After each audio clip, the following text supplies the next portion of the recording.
దేవుని పరిశుద్ధ ఘనమైన నామానికి సమస్తమైన మహిమ కలుగును గాక.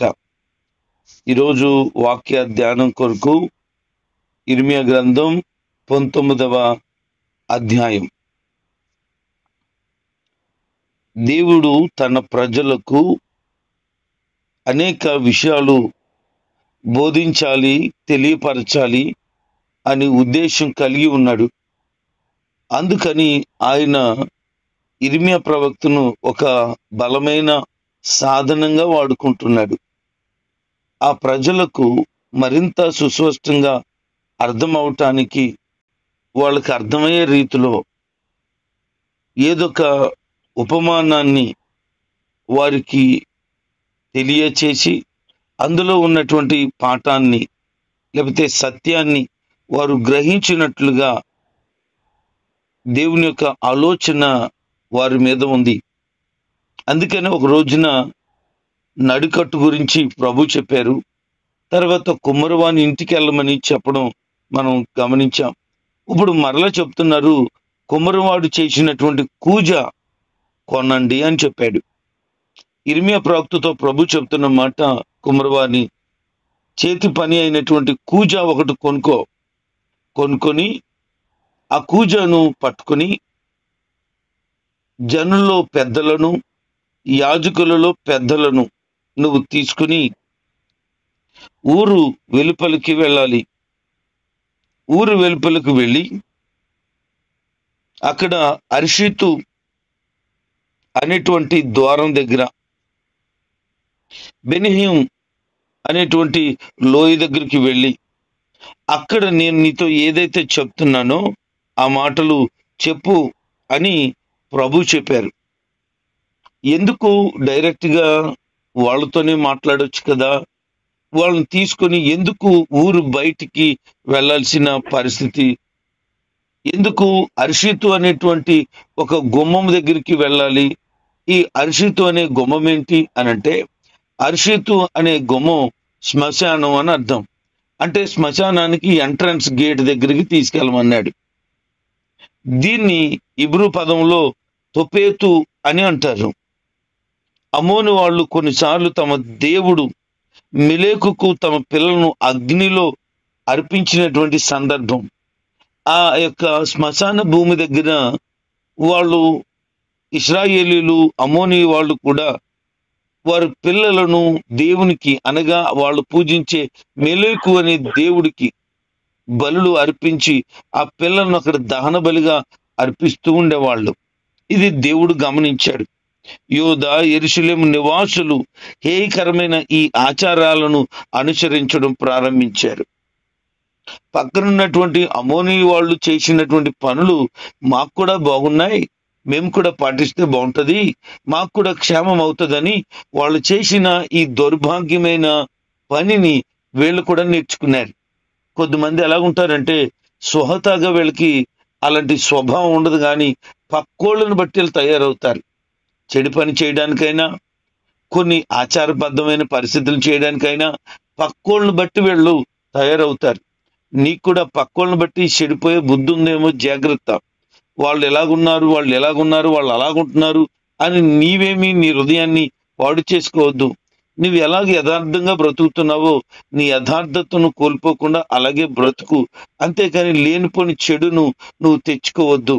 వాళ్ళు అలా చేశారు కాబట్టి వాళ్ళకు బాగుంది, నేను కూడా చేస్తే బాగుంటుందేమో అని నువ్వెప్పుడూ భావించొద్దు. ఎందుకంటే వారి ఆలోచన, వారి ఇష్టం, వారి యొక్క స్థితి అంతా వేరే, నీ పద్ధతులన్నీ వేరే. నువ్వు దేవుని బిడ్డవు కదా, దేవుని బిడ్డలాగే బ్రతకటానికి ప్రయత్నం చేయి. ఈ ఆచారాలను వారు అనుసరించడానికట యెరూషలేము గోడకు ఆనుకొని ఒక స్థలాన్ని కట్టారట. ఆ స్థలం ఒక లోయ ప్రాంతం. దీన్ని ఇంగ్లీష్లో గిహెన్నా అన్నారు. కొత్త నిబంధనలో దాని పదానికి అర్థం ఏంటంటే నరకం లేకపోతే నిత్యాగ్ని అనేటువంటిది.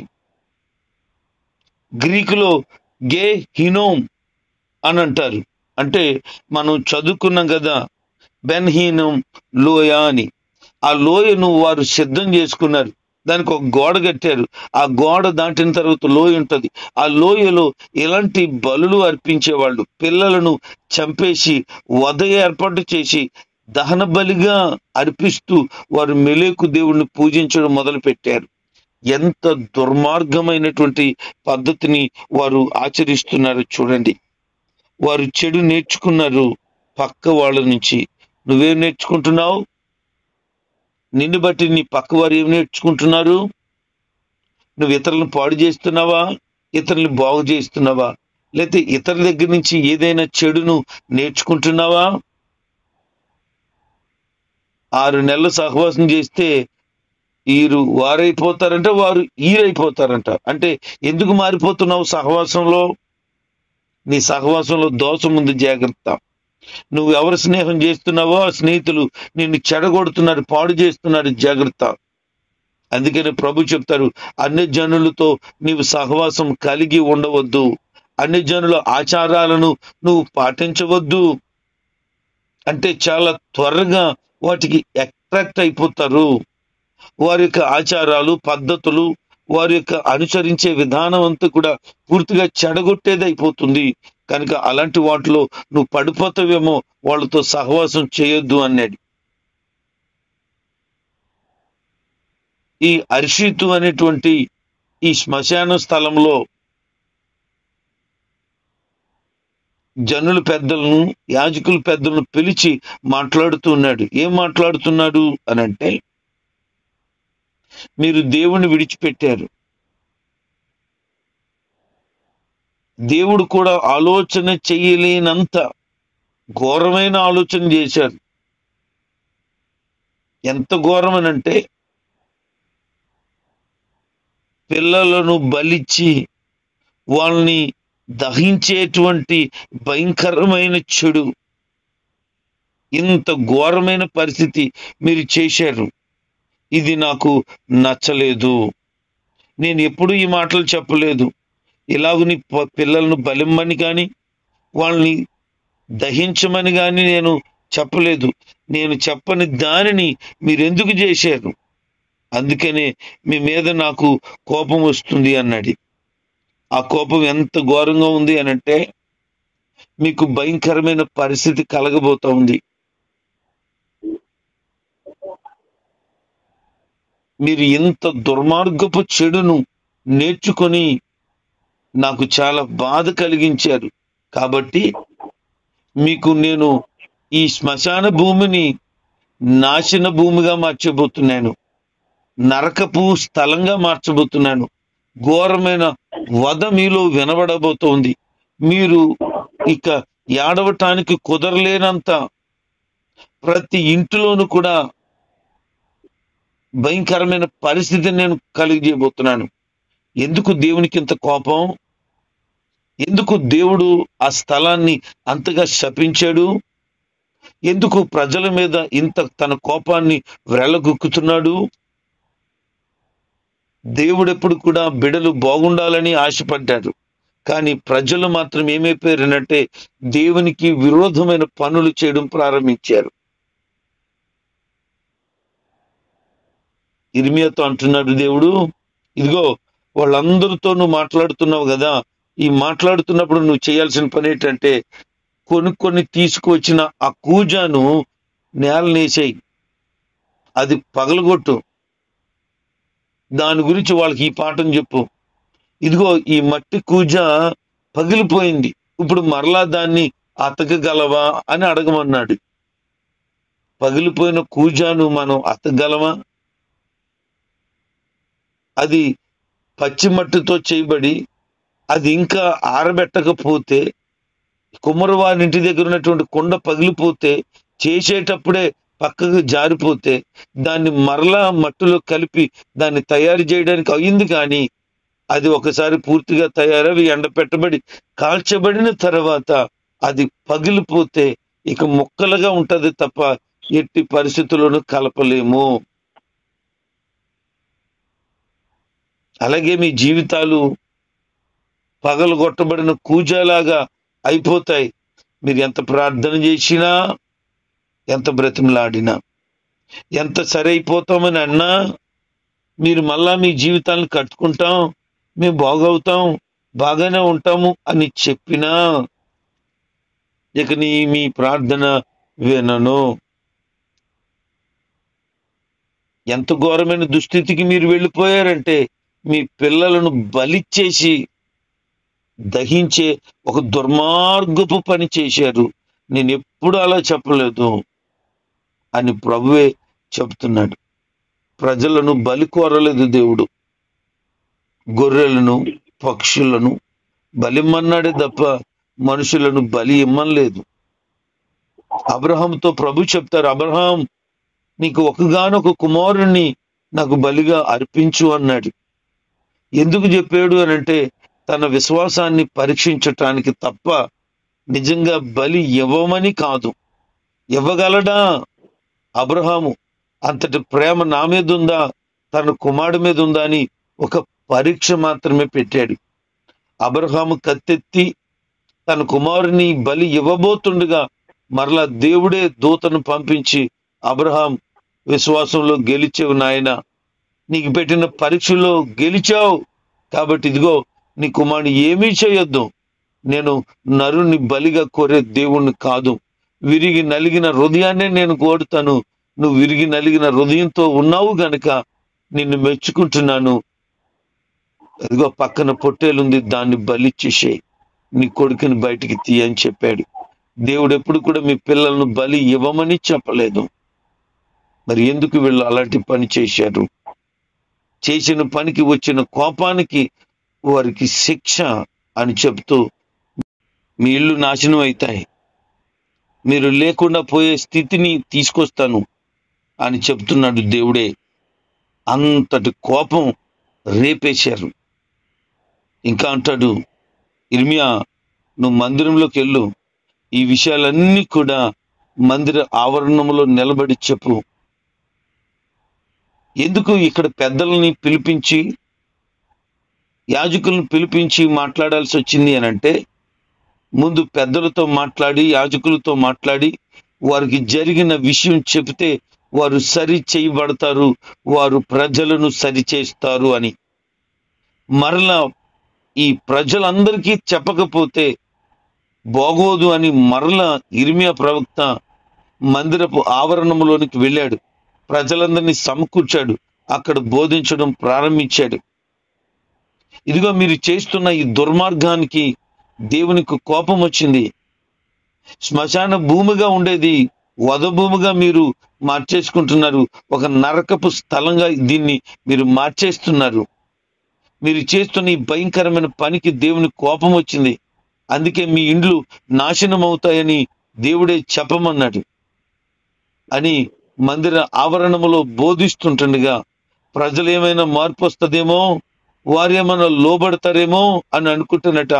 దేవుని మాట వినకుండా మొండితనం కలిగి ఉన్నారట, తలబిరుసుతనంతో రేగిపోతున్నారట. చూడండి ఎంత ఘోరమైన స్థితితో. కనీసం భయం లేదు, దేవుడన్నా భయం లేదు, దేవుని మాట అన్నా భయం లేదు, కనీసం భయం లేదు. మొండితనాన్ని కలిగి ఉన్నారట. ఏం జరుగుతుంది ఏంటి, ఆ దేవుడు నాశనం చేసేస్తాడు మమ్మల్ని, మా ఇల్లు నాశనం అయిపోతాయా, మా కుటుంబాలు నాశనం చూద్దాంలే అని ఒక పొగరెక్కిపోయిన బ్రతుకుతున్నారు.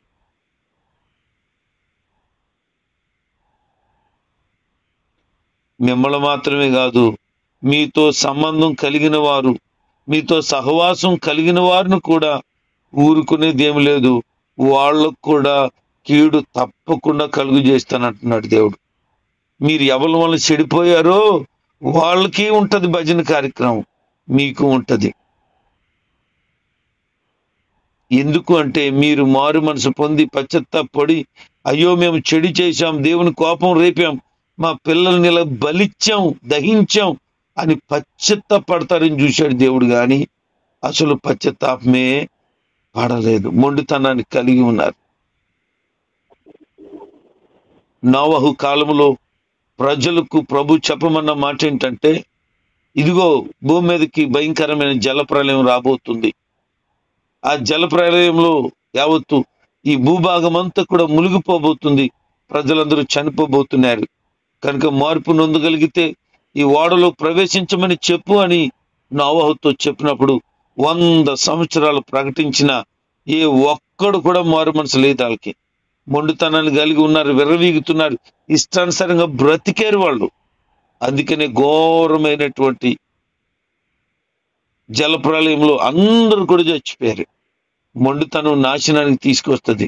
ఒకవేళ నీకు కూడా మొండితనం ఉందేమో, మాట వినలేని బుద్ధి ఉందేమో, చెబుతుంటే పొగరెక్కిపోయి తలబిరుచుతనంతో విర్రవీగుతున్నావేమో, జాగ్రత్త. లోబడి వినయంతో బ్రతకగలిగితే దైవిక దీవెనలను నీ సొంతం చేసుకుంటావు. లేదు నీ మాట నేనెందుకు వినాలి అని అన్నావా, ఖచ్చితంగా నష్టపోతావు. ఎందుకు ప్రజలకు ఈ విషయాలు చెప్పాలి దేవుడు అని అంటే, ఎన్నిసార్లు గద్దించిన లోబడిన వాడు హఠాత్తుగా నాశనం అవుతాడని వాక్యం చెబుతుంది. దేవుడు ఎప్పుడు నాశనం చేసేలేదు. ఆయన ముందుగానే హెచ్చరిక చేసి సరిచేసుకునే అవకాశం ఇచ్చిన తర్వాత లోబడకపోతే తప్ప అప్పుడు కూడా చాలా వెయిటింగ్ చేసి దేవుడు ఏదైనా శిక్షిస్తాడు తప్ప వెంటనే శిక్షించడు. నినివే పట్టణపు ప్రజల యొక్క స్థితి దేవుని దృష్టిలో ఘోరంగా కనిపించిందట. అందుకని యోనాను నినివే పట్టణానికి పంపించి వాళ్ళ కొరకు ప్రకటన చేయమని చెప్పినప్పుడు వాళ్ళకు ప్రకటన చేస్తే వాళ్ళు విని వారి దుస్థితి నుంచి బయటపడి వారి చెడుతనాన్ని మానేశారు. 3 దినాలు ఉపవాసం ఉండి పశ్చాత్తాపడి దేవునికి వారి హృదయాలను కనబరుచుకున్నారు. దేవుడు నాశనం చేసేయాలంటే చేసేయలేడా, చేసేయకూడదా? ఆయన ఇష్టమే కదా. కానీ ఆయన ఎప్పుడు అలా నాశనం చేయలేదు, ముందు అవకాశం ఇస్తాడు. ఈరోజు దేవుడు నీకు కూడా అవకాశం ఇస్తున్నాడు. ఇంకా నువ్వు చెడుతనాన్ని విడిచిపెట్టకుండా, పాడు అలవాట్లు మానకుండా, దైవ భయం లేకుండా, లోక సంబంధమైన ఆచార పద్ధతుల్లో బ్రతుకుతూ నా ఇష్టం అని నీ జీవితాన్ని నీకు ఇష్టం వచ్చినట్లు మార్చేసుకొని బ్రతుకుతున్నావేమో. కనుక ఇదే నీకు చివరి హెచ్చరిక. నీ హృదయాన్ని మార్చుకొని దేవునికి ఇవ్వగలిగితే ఆ దైవికమైన దీవెన నీ జీవితంలో మెండుగా కుమ్మరించబడుతుంది. లేదు నన్ను ఎవరు చూశారు, నన్ను ఎవరు పట్టించుకున్నారు, దేవుడు నన్ను ఏం చేయగలడు అని అనుకుంటే మాత్రం, ఇదిగో వాళ్ళకు చెబుతున్నాడు, యెరూషలేము ప్రజలకు, యోధా ప్రజలకు ఇది శ్మశాన భూమిగా కాదు, వధ భూమిగా, నరకంగా ఉండబోతుంది అని, వారి ఇళ్ళు నాశనం అయిపోతాయని, ఆ నాశనము నీవు తెచ్చుకోవద్దు అని హెచ్చరిక చేస్తున్నాడు. లోబడ్డవా, మేలు పొందుతావు, క్షేమం పొందుతావు, సంతోషిస్తావు, అభివృద్ధి పొందుతావు, ఆనందిస్తావు, ఆశీర్వాదాన్ని సొంతం చేసుకుంటావు. అట్టి కృపలో ప్రతి ఒక్కరూ దేవునికి ఆయన మాటకు లోబడి బ్రతకాలని దైవజనుడిగా తెలియచేస్తూ ఈ మాటలు ముగిస్తున్నాను.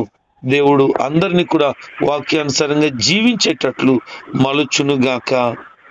ఆమేన్.